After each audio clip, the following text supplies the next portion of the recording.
the ultimate status symbol of military dominance, is not a nuclear missile, it is the aircraft carrier. Constructing and maintaining these leviathans requires bottomless funding, elite aviators, and a logistical nightmare of supply lines. While many fleets boast ships with helicopter decks, possessing a true fixed-wing carrier is a different beast.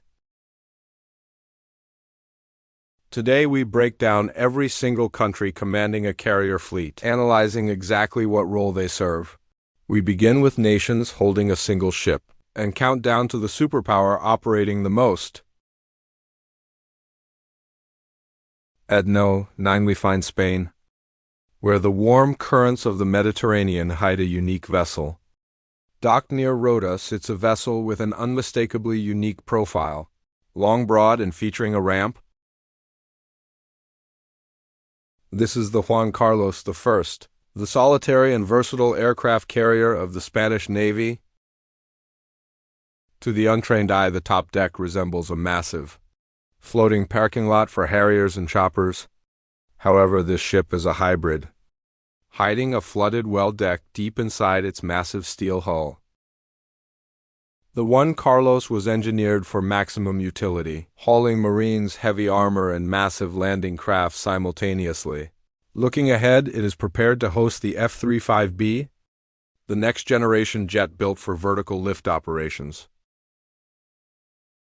Coming in at No. 8 is Italy, anchoring the pride of their maritime force near Taranto shores.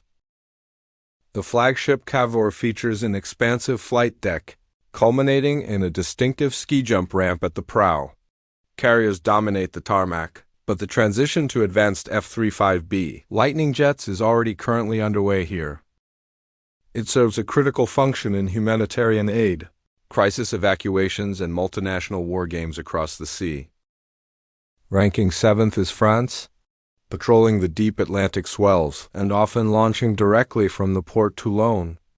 Painted haze gray, powered by nuclear reactors and radiating quiet power, this is the Charles de Gaulle. It is France's sole carrier, and the only surface ship outside the United States. Using atomic energy, the flight deck is angular and flat, featuring 2 steam catapults designed to hurl raw FAL-M fighters. From counter-terrorism raids to sheer force projection, it grants Paris the ability to strike autonomously without permission. For France, the Charles de Gaulle is a floating declaration of strategic autonomy and continued global relevance. At No. 6, we have Japan cruising off Yokosuka, where a sharp-edged gray vessel slices the waves. This is the JS Izuma, one of 2 massive helicopter destroyers, currently being modified for fixed-wing duty. Originally drafted to haul anti-submarine choppers, the Izuma is transforming to host F-35B stealth fighter jets. Japan views these ships not as weapons of conquest, but shields to patrol the East China Sea. At No. 5 sits India, steaming away from Cochin as a fresh Titan finally breaks the horizon. Clad in naval gray, this is the INS Vikrant, India's first homegrown aircraft carrier entering service recently. It joins the INS Vikramaditya to form a potent fleet, operating 2 carrier battle groups simultaneously. Today, New Delhi designed these ships specifically to dominate the Indian Ocean, a vast expanse crucial for commerce. For India, these aren't just boats. They are instruments of prestige, deterrence, and geopolitical weight. Right now at No. 4 is Russia,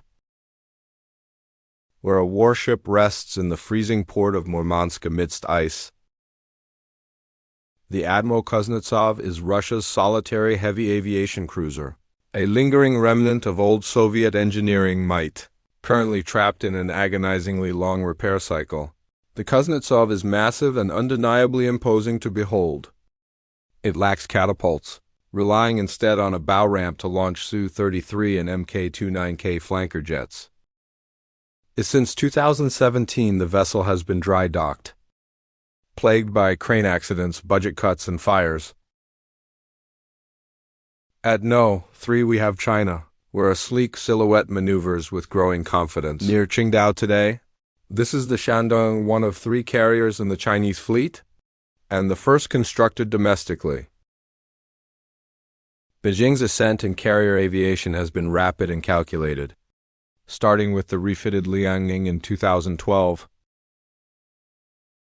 Now, a third Titan, the Fujian, is conducting trials. It is significantly larger and ditches the ski jump for electromagnetic catapults to launch heavier fighter payloads. These carriers operate primarily within the first island chain, remaining under the protective umbrella of land-based missiles. But the strategic intent is undeniable, as China plans to push its defensive perimeter far out to sea. They represent hard power and political reach, floating territories that extend Chinese sovereignty well beyond the coast. At No. 2 lies the United Kingdom, where a colossal vessel parts the mist in the North Sea. This is HMS Queen Elizabeth, flagship of the Royal Navy and one of the most sophisticated carriers afloat. Utilize ski jumps to launch F-35B Lightning jets, the premier short takeoff stealth fighters defying gravity. These Leviathans were designed for alliance integration, acting as hubs for NATO task forces and Marine Corps jets. They travel within a carrier strike group of destroyers, frigates and subs forming the backbone of UK defense for London. These vessels are proof of global mobility, signaling that Britannia still commands respect on the ocean. And finally, at No. 1 is the United States, where the gap in naval power is truly enormous. Spanning the globe, the U.S. Navy operates 11 supercarriers, exceeding the total tonnage of all other nations combined. These are not mere ships, they are nuclear-powered floating cities, capable of patrolling 20 years without refueling. 10 belong to the Nimitz class, but the newest, the USS Gerald R. Ford, introduces a new generation fitted with electromagnetic launch systems. The Ford generates combat sorties faster and more safely than any predecessor.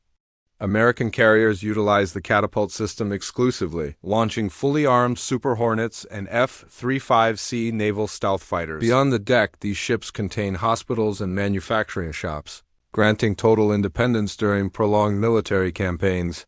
For Washington, these giants are the primary tool of foreign policy and unmatched symbols of global hegemony. From modest helicopter carriers to nuclear-powered behemoths, every flat top reveals exactly how a nation defines its power. If you find this briefing valuable, hit that like button and subscribe to Wines of Thought for more. To support our mission directly, consider joining the fleet to unlock exclusive badges and priority responses today. And remember, aircraft carriers might be huge, but parallel parking one at the pier is still a headache.